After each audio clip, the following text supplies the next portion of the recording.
this PowerPoint, we're going to look at Chapter 4, and this is also our final chapter for Info 1105.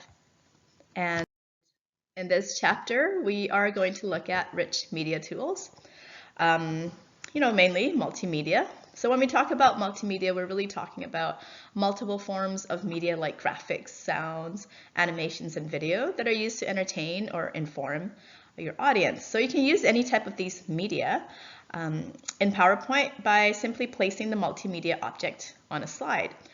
Multimedia graphics include things like images or objects created using drawing diagrams, illustrations, scanned images, digital images, photographs, and also much more. In this PowerPoint, we're going to take a look at all those different forms.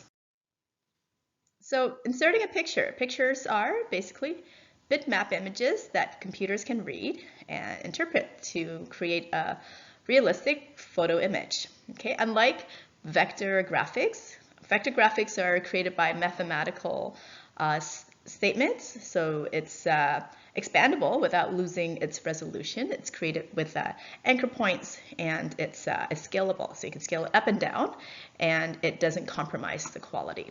However, bitmap images are created by bits or pixels placed on a grid or map. So in each bitmap image, each pixel contains information about the color to be displayed, and a bitmap image is required to have realism that's necessary for a photograph. So it's basically, if you zoom into a photograph, or if you're able to look at the closest building block of that photograph, each one of them will be what we call a pixel, like a square. Okay, and and there's so many squares that are really small in each square inch of this image that you actually can't see that they're made up of these tiny squares of colors unless you really zoom into it. So that's what a bitmap is. It's made up of like tiny little squares. Okay, but vector graphics is really like a connect the dots, where dots are connected by lines, and these lines get longer as you scale it up, or get shorter as you scale it down. So it's scalable. You can make it bigger or smaller, and it doesn't lose the quality. But bitmap images will. So once you blow something up really big, if it's a small image and you blow it up really big, it doesn't scale up. It just gets pixelated or blurry. So we often talk about compression when it comes to images. So what is compression? Compression is reducing a file size. Okay, so there's two different kinds of compression. There's lossy and lossless. Okay, so lossy compression reduces a file by permanently eliminating certain data, especially redundant data. So this makes the file size smaller, so it permanently gets rid of some information in the image, and you'll never get it back. Okay, so when the file is uncompressed, only a part of the original data is going to be there. So pixelation might not even be noticeable for certain image uses, so it might not be an issue if you're not going to make it really big. And you scaled it down. If you're never going to make that image really big again, then it doesn't matter. So the JPEG image file is a common format. It's an image that has lossy compression. Lossy means you lose information. So with lossless, though, the data that was originally in the file remains even after the file is uncompressed. So all the information that was there before is completely restored. It's the same information. So the graphics interchange file, which is also called GIF image format, provides lossless compression. Okay, and next, please watch the video tutorial on how to add a picture to a slide using a placeholder, and also how to add an image simply by inserting the image in PowerPoint. And the next video after that is on transforming a picture, removing the background, and then adjusting the marquee that is used to select the background. And after that, please come back to the PowerPoint. Next, we're going to talk about correcting a picture. So corrections is a set of tools in the adjust group. What corrections do is that they allow you to adjust the brightness and contrast of an image. It also helps to soften or sharpen an image. You can enhance the image by sharpening it. Sharpening means to bring out the detail by making the boundaries of the content more prominent. Okay, you can also enhance the picture by softening. Softening means, as the word implies, like making it feel softer, blurring the edges so that the boundaries are less prominent.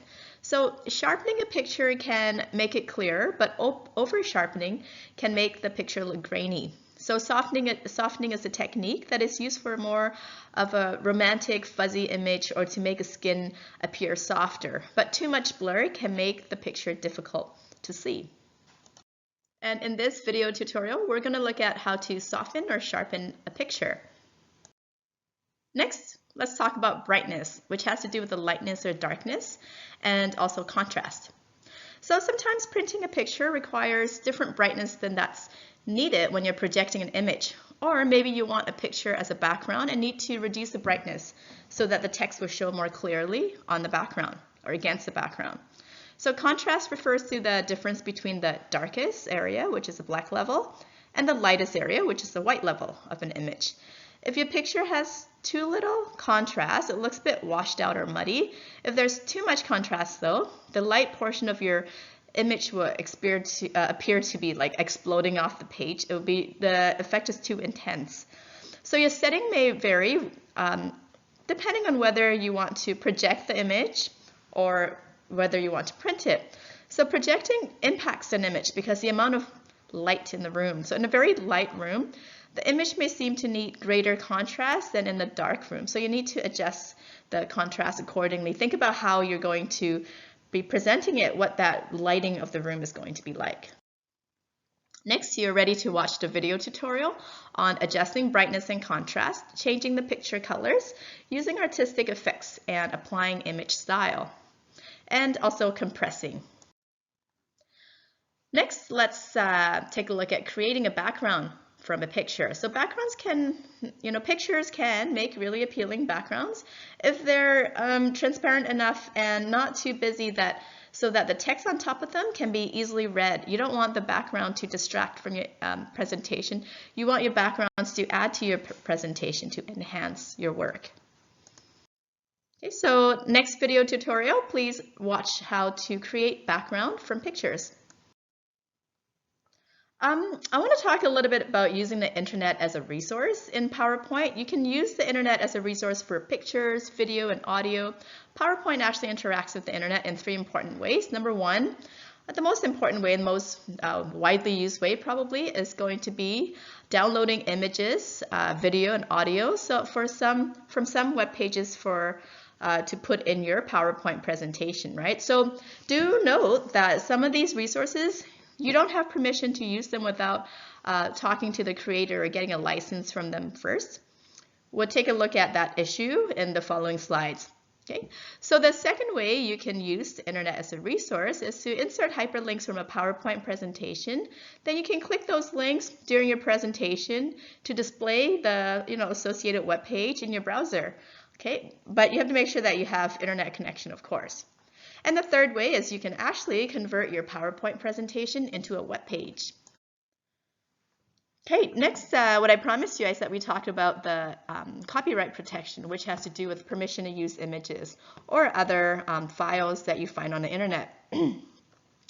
A copyright is basically what provides legal protection to written or artistic work, including image, drawings, poetry, novels, movies, songs, computer software, architecture, anything that's expressed into a format. Okay, so it gives the author of that work exclusive rights to use and duplicate that work. So the copyright doesn't protect facts, ideas, systems, or methods of operation, although it may protect the way that those things are expressed. So it can't protect an idea unless that idea has been expressed in some format, even if it's like being written down on a piece of paper or recorded into an audio file or drawn into a picture, right? Once it is recorded and expressed as a format, then it can be copyrighted. So the owner of the copyright may sell or give up a portion of his or her rights. So an author can give distribution rights to a publisher or movie rights to a studio. Okay, so other people can buy or get rights, copyrights, even if they did not produce that work. Okay, infringement of copyright occurs anytime a right held by the copyright owner is used without permission of the owner. Okay, so you have to make sure who the owner is. So you might have gotten permission from the author or the creator of that work, but maybe he or she doesn't have all the copyright to that piece. Maybe the publisher actually has the copyright. Then in that case, you have to get permission from the publisher. So let's talk about the public domain. Now, anything on the internet should always be considered copyrighted. So just, think of it as somebody has copyright to it, unless the site specifically says is under public domain. Now, what is public domain? In the public domain, the author gives everyone the right to freely reproduce and distribute the material. What this means is that you can use this work freely. You're allowed to use stuff in the public domain. Work may also enter the public domain when the copyright has expired.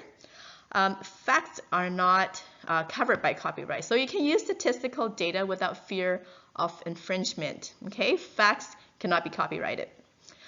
Images are protected always, unless the owner gives his or her permission for downloading. So this is why we're talking about copyright.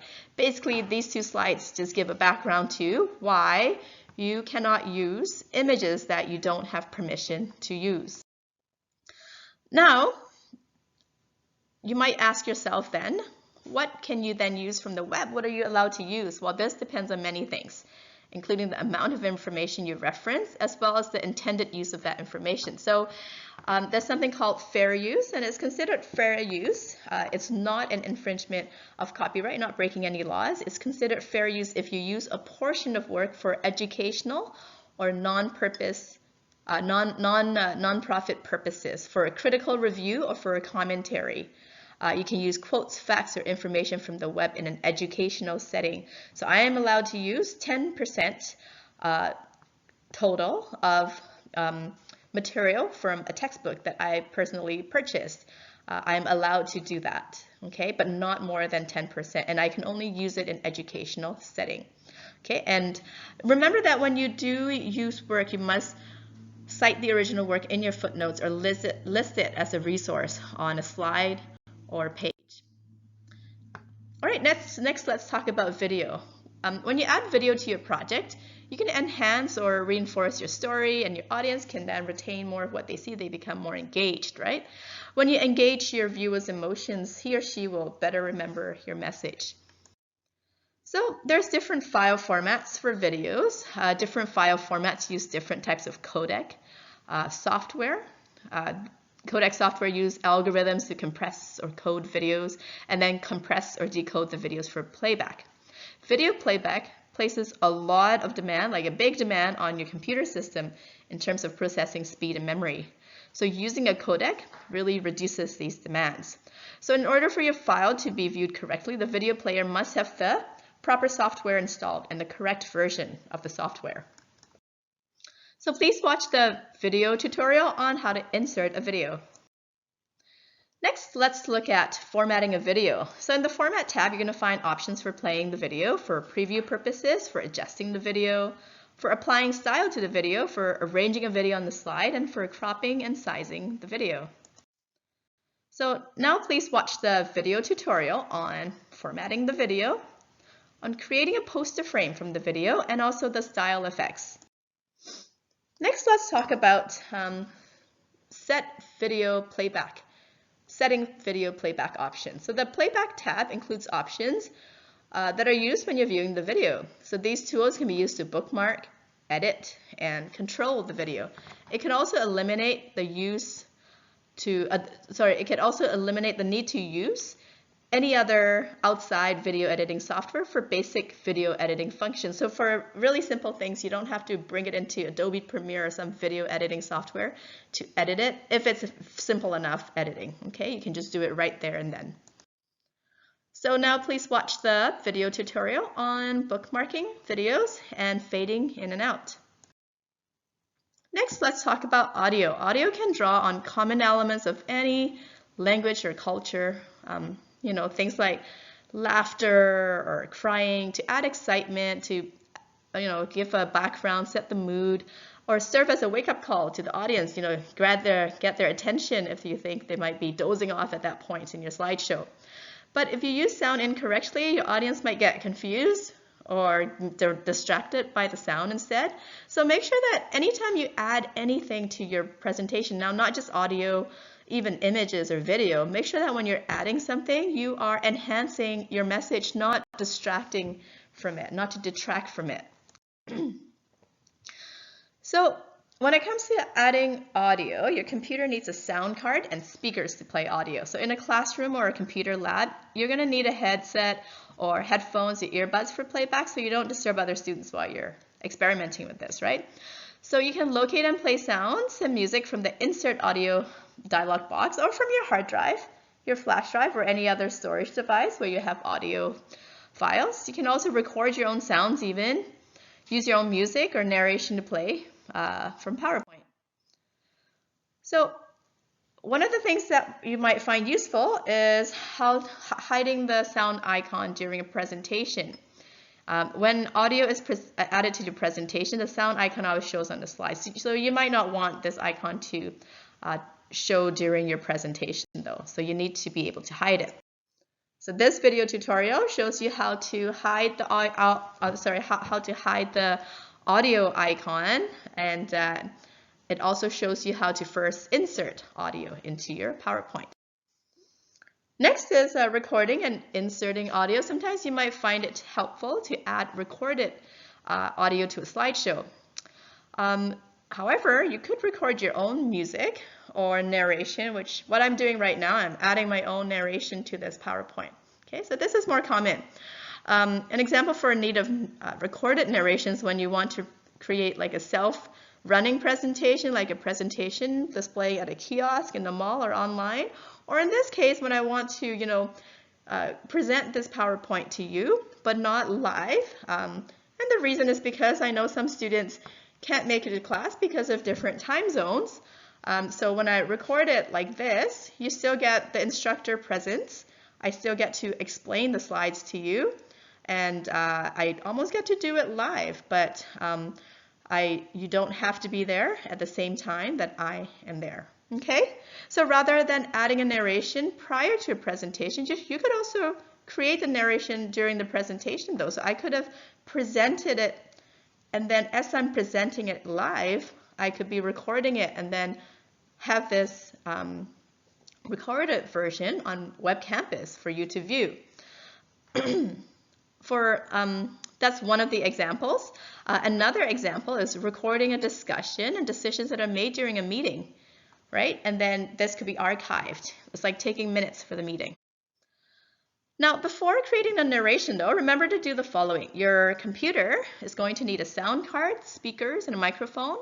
Comments on selected slides may be recorded rather than narrating the entire presentation. And the voice narration takes precedence over any other sounds during the playback. So this makes it possible for a voice to play over inserted audio files. For example, if there's like a waterfall sound playing in the background right now, then my narration would take precedence over it. Okay. PowerPoint records the amount of time it takes you to narrate each slide. So if you save the slide timings, you can use them to create an automatic slideshow. You can pause and resume recording during the process. So now please watch the video tutorial on how to record narration and how to record an audio clip. Next, let's talk about changing audio settings. When the icon for an inserted audio clip is selected, the Audio Tools contextual tab appears with two subtabs, which is Format and Playback. Okay, the Format tab gives you options relating to the inserted sound icon. The Playback, though, provides options for playing and pausing the audio clip, for adding a bookmark, for trimming, fading in and out, adjusting volume, determining starting method, hiding the audio icon, looping, rewinding, and after playing. So all these features work similarly to the video features, except that the trim audio feature provides an audio timeline rather than a video preview window. And next we're going to look at animating an audio sequence. So although Playback tab gives you the two options for starting on click or automatically, You also have other options, and this is through the timing group on the animations tab. You can choose whether the audio plays with a previous event or after a previous event. For example, you can have the audio play as a picture appears or after the picture appears. All right, so now you're ready to watch the video tutorial on setting the audio to play with or after a previous event and to play a sound over multiple slides. Okay, the last section of this chapter is on photo albums. PowerPoint has a photo album feature that's designed to speed up the album creation process. This feature takes the images you select and arranges them on album pages based on the selections that you've made. So creating a photo album, a PowerPoint photo album is a presentation that contains multiple pictures that are imported and formatted through the photo album feature. Each picture does not have to be formatted individually, so you save a huge amount of time. This is a big time saver. So now you're ready to watch the video tutorial on creating a photo album. And then after that, we have quite a few for you to watch on setting picture order, changing color and brightness, adding captions, changing layout, the frame shapes, and setting the themes. And that is it for the photo album section of Chapter 4.